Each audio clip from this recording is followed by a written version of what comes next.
사람들은 궁금해하잖아요. 몇 도까지 우리가 견딜 수 있어? 지구의 온도가 계속 오르고 있다는데. 그런데 2017년을 기점으로 산업화 이전 대비해서 1도가 올랐다는 거예요. 과학자들이 내린 결론은 1.5도여야 해. 2도는 너무 위험해 라는 내용이었거든요. 그래, 1.5도 이상 오르면 안 돼. 그런데 그게 얼마나 남았지? 제가 자료를 봤더니 이대로 쭉 배출되면은 2040년경에 1.5도에 도달하더라고요. 저는 사실 오늘 텀블러를 가지고 나오긴 했지만 오늘날의 상황은 단순히 개인의 실천에만 맡겨둘 수 있는 상황이 전혀 아니거든요. 기후변화 정책은요. 기후변화 정책은 에너지 정책이어야만 해요. 왜냐하면 기후변화를 유발하는 온실가스라고 하는 것의 90%가 에너지 부문에서 배출이 되거든요. 에너지에서 90%가 배출되는데 에너지 정책은 그대로 둔 상태에서 어떻게 기후변화 대응이 가능하겠어요? 에너지요?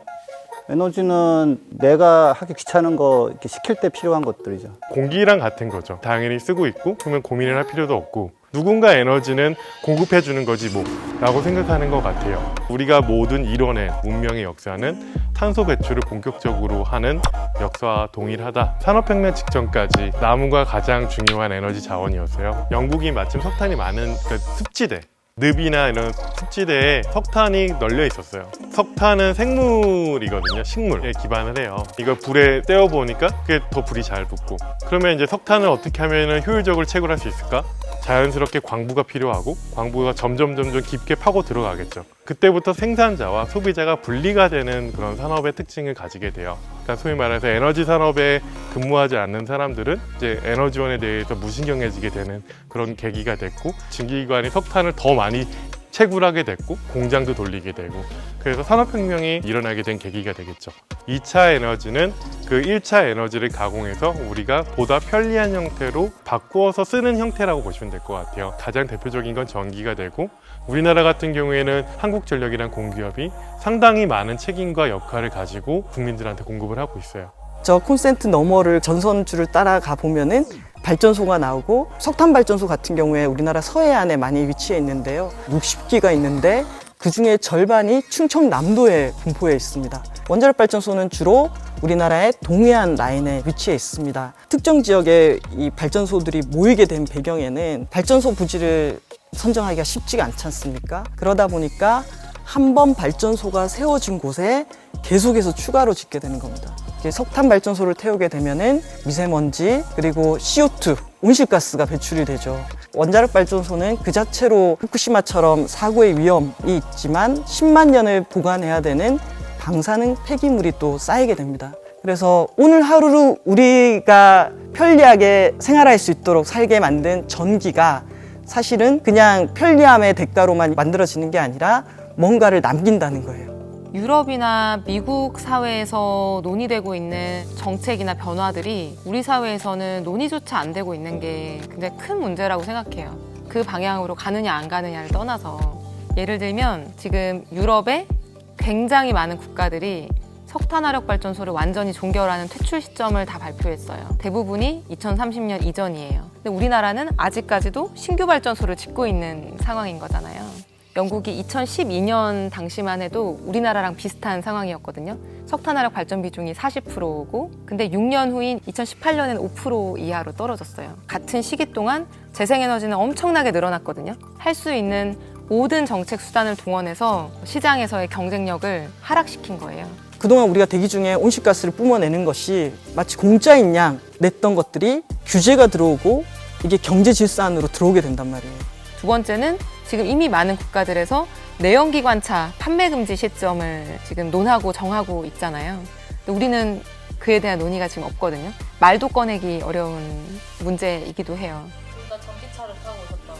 그렇죠. 네, 전기차 유저입니다. 어제가 되게 역사적인 날입니다. 테슬라라는 신생 자동차 기업이 모든 자동차 기업의 시가총액 1위가 됐어요. 5년 전만 해도 아유 쟤들 저러다 망할 것 같은데 뭐 무시하자 이런 분위기였는데, 지금은 사실은 폭스바겐 같은 경우도 테슬라한테 좀 뒤처졌다, 열심히 따라가서 좀 따라잡아 보겠다 이런 얘기하고 있거든요. 현기차는 그럼 어쩝니까? 현기차요? 현기차 나름대로 하고는 있어요. 그런데 문제는 이제 테슬라는 모든 차가 전기차고 생산량이 한 40만 대라면 현대는 도움이 안 되는, 지구온난화 해결 도움이 안 되는 차가 한 800만, 뭐 700만 대 정도 있고, 전기차가 그 중에 한 20만 대? 그런 거 있잖아요. 선행을 잠시 베풀고 악행을 막 베풀어 버린다면 그거는 좋은 사람이라 하기는 어렵잖아요. 저는 유진투자증권 애널리스트고요. 애널리스트는 기업과 산업을 분석해서 가치가 높은 기업들을 추천하는 그런 직업이죠. 돈의 흐름이 막 보여요? 돈의 흐름을 100% 알 수는 없지만 돈이 이제 전 세계에서 어디로 들어가고 있고 어떤 산업들이 유망한지에 대해서 그걸 모르게 되면 퇴출당하죠. 저희들은. 예.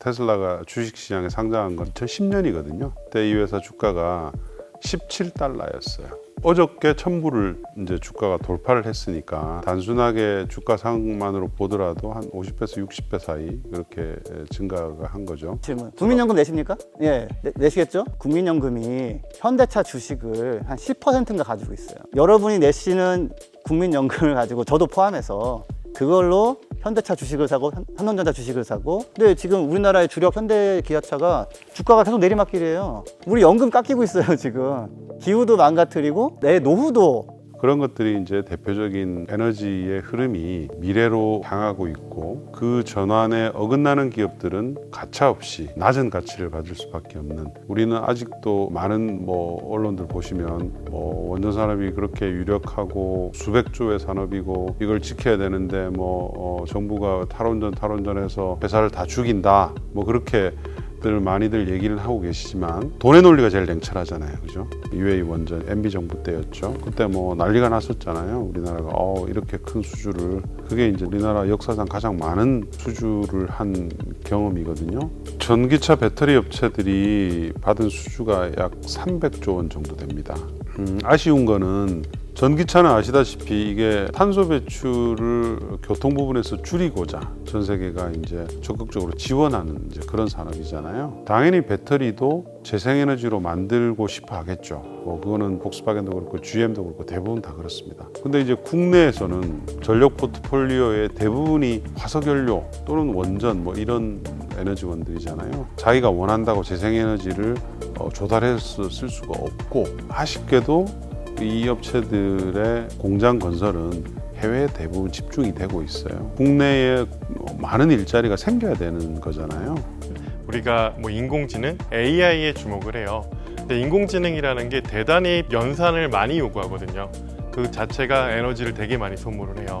초연결 사회가 되는데 연결을 한다는 거는 그 연결을 에너지를 뒷받침한다는 거고, 페이스북이 됐든 구글이 됐든 이런 IT 기업에 있어서의 거대 공룡들은 비판을 받을 수밖에 없죠. 그렇기 때문에 기업들이 자발적으로 우리는 탄소를 배출하지 않겠습니다 라는 선언들을 하고 있어요. 어떻게 보면 그 기업들의 착해서가 아니라 기업의 지속 가능성을 위해서는 그 기후변화에 대응하는 그런 모습을 보일 수밖에 없는 부분이고요. 그리고 대부분 다 사실은 지금은 그 목표를 달성한 상태이고요. 근데 거기에 그치지 않고 자기한테 부품을 조달하는 회사들까지도 그걸 이제 넓히고 있는 거죠. EU 같은 케이스는 탄소 배출을 줄이는 사업 구조로 가기 위해서는 초기에 투자 비용이 당연히 많이 들 수밖에 없습니다. 그러면 가격 경쟁력이 떨어지겠죠. 그러니까 해외에서 탄소를 많이 이용해서 물건을 제조하는 기업들이 EU에다가 수출을 할 때는 세금을 내게 하겠다는 탄소 국경세라는 것을 지금 현재 이미 준비를 하고 있죠. 예를 들어 보면 우리나라의 포스코가 수출하는 자동차용 강판, 우리나라와 같이 준비가 안 된 국가들에서 수출하는 거의 대부분의 물품들이 거기에 해당이 되겠죠. 이런 것들을 이제 좀 물꼬를 돌리기 위해서는 정부의 정책들의 변화가 좀 필요합니다. 실제 국민들의 민의의 전당이라는 국회에서 도대체 어떤 식으로 논의들이 이루어지길래 이렇게 우리가 원하는 변화들이 왜 일어나지 않을까, 그걸 직접 안에서 좀 보고 싶은 생각이 컸어요. 좋은 기회가 돼서 정책을 담당하는 비서관으로 1년 반 정도 일을 했죠. 근데 너무 힘들었어요. 국회는 뭐를 안 되게 하는 데 되게 효율적이에요. 한두 명 의원이 정말 작심하고 막으려고 하면은 표결로 잘 안 가요. 에너지 문제가 알다시피 문재인 정부 들어와서 상당히 정쟁화되는 중심이 돼버렸거든요. 사실 이 기후변화 문제가 진보 보수의 문제는 아니거든요. 우리 생존의 문제고 인권의 문제고 우리 산업 경쟁력의 문제고 새로운 사회를 위한 문제니까 이거는 진보당만의, 정의당만의, 민주당만의 아젠다가 아니에요. 탈원전 에너지 정책을 발표했잖아요. 근데 사실상 내용을 보면 2084년까지 원전이 운영이 돼요. 지금 문재인 정부 계획대로 가면은 전 세계에서 탈원전을 얘기하지 않는 나라들이 우리보다 훨씬 더 원전을 빨리 끝내요. 근데 여기에 대해서 보수당 쪽에서 탈원전 정책으로 나라가 망할 것처럼 얘기를 했어요. 근데 사실 재생에너지 분야는 한국이 정말 잘할 수 있는 분야거든요. 이미 잘하고 있어요. 물론 잘하고 있는 분야도 있고요. 그 타워 만드는 것도 전 세계 1위 업체 있죠. 그다음에 셀 만드는 것도 한화큐셀이 전 세계 1위 하죠. 근데 말했다시피 지금 우리나라의 재생에너지의 발전량 비중은 지난해 기준으로 한 4%밖에 안 돼요. 실제 재생에너지는. 그러니까 이게 사실 철저하게 계산을 해야 되는 거거든요. 시베리아를 비롯한 북극 지역도 펄펄 끓고 있습니다. 많은 분들은 석유가 쏟아졌다는 걸 보거든요. 근데 이 동토가 녹은 거에 비해서는 훨씬 덜 심한 거거든요. 여기는 동토니까 여기다 지으면 돼 했던 게 그냥 이렇게 엎어지면서 쏟아져 버린 거예요. 그러니까 내가 이빨이 하나 부러진 거 심각한 거지만 보기에는 이빨이 보이지만 부러진 게 피도 나고 실제로는 암 걸린 게 문제거든요. 30도가 넘었어요. 북극에 가까운 지역이 6월 달에. 최근에 영국에서 공항 활주로 증설 계획이 있었는데 거기에 대해서 영국 법원이 이거는 불법이다. 왜냐하면 온실가스 배출량이 늘어나서 파리 협정의 약속을 못 지킬 수도 있기 때문이다. 그러니까 온실가스 감축에 위배하기 때문에 불법이라고 판결이 나는다는 거예요. 우리나라에 지금 준비되고 있는 공항만 몇 개입니까? 저는 유한한 지구에서 무한한 성장은 불가능하다라고 생각해요.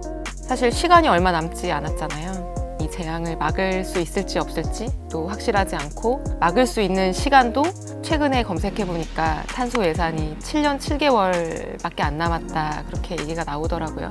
마치 코로나가 우리의 일상을 지배하고 있듯이 너무나 고통스러운 가뭄과 사람이 죽어나가는 폭염과 극강의 한파와 몇십 년에 한 번 정도 접하는 그런 재난들이 앞으로는 이제 매년 찾아온다는 거잖아요. 지금 그게 이제 과학자들의 경고인 거잖아요.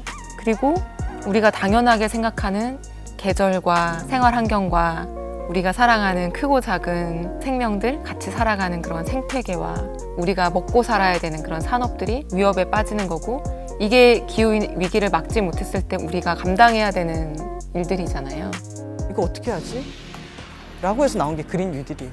유럽 같은 경우에도 2019년도에 그린 딜을 발표했고, 미국도 지금 대선에서 그린 뉴딜이 논의가 되고 있고, 그래서 그린 뉴딜은 인력과 예산을 총동원해서 1.5도 이하를 유지하기 위해서 탈탄소 사회로 그리고 탈탄소 경제로 대전환하는 거라고 할 수가 있습니다. 에너지라는 것이 기업들한테는 혈액과 같은 건데 이 혈액을 바꾸라는 거예요. 그게 바뀌면 사실은 모든 게 다 바뀌죠. 석탄화력은 없애고 재생에너지는 늘리고 이 과정에서 어떤 산업은 축소될 수밖에 없고, 우리가 이렇게 큰 그림에서 얘기하지만 현장에서는 누군가는 일자리를 잃게 되고, 그리고 내가 다니던 회사가 문을 닫게 되고, 이런 일들이 벌어질 거잖아요. 사회가 이렇게 전환되는 큰 흐름은 그 노동자들 때문에 발생하는 일은 아니잖아요. 그래서 중요한 게 정의로운 전환인 것 같아요. 정부가 어떤 프로그램을 제공할 수 있는지, 어떤 보조와 지원을 해야 되는지 관련해서 많은 아이디어들이 필요할 거고요. 제가 지난해 대만의 경제부 차관을 만난 적이 있는데 딱 그 얘기를 하더라고요. 한국에도 요즘에 청소년들이 기후 때문에 시위를 하느냐.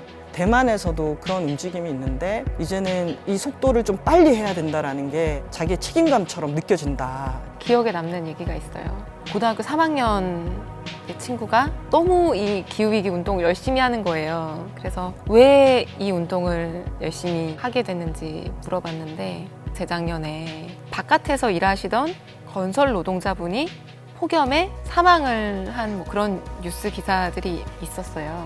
그 폭염이 너무 심각했던 나머지 어떤 몸의 일부분이 익어 있었다. 그 뉴스를 보면서 너무 두려웠대요.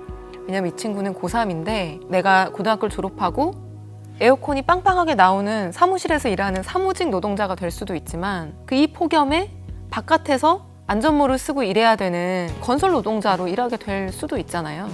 그래서 어른들이 이거를 2050년의 문제인 것처럼, 이게 북극곰의 문제인 것처럼 얘기하지 않았으면 좋겠다. 나는 이게 당장 내년에 내가 이 고등학교를 졸업하고 이제 일터에 나가서 일을 하고 살아가는 데 있어서 당장 닥쳐있는 위협으로 느낀다. 왜 어른들은 계속 이제 이걸 먼 미래처럼 얘기하느냐. 어떻게 보면 이제 기득권을 가지고 있는 어떤 세대, 계층의 입장에서는 나는 그러면은 에어컨을 마음대로 틀 수 있는 그런 재력을 유지해야 되겠다. 뭐 이런 생각으로 이어질 수도 있겠죠. 근데 청소년들 입장에서는 그 모든 그러니까 미래의 불확실성에 이 기후 위기라고 하는 불확실성까지 이렇게 얹어져서 정말 미래는 어둡고 암울한 거예요. 저는 기후 위기가 모두에게 이런 문제인 것 같아요. 지금 이제 10대, 20대, 30대들에게는 몇백 배, 몇천 배 중요한 문제가 될 거거든요. 그러니까 인간다운 삶을 이제 살아가는 데 있어서 저는 그런 문제라고 생각해요. 기후변화가 우리에게.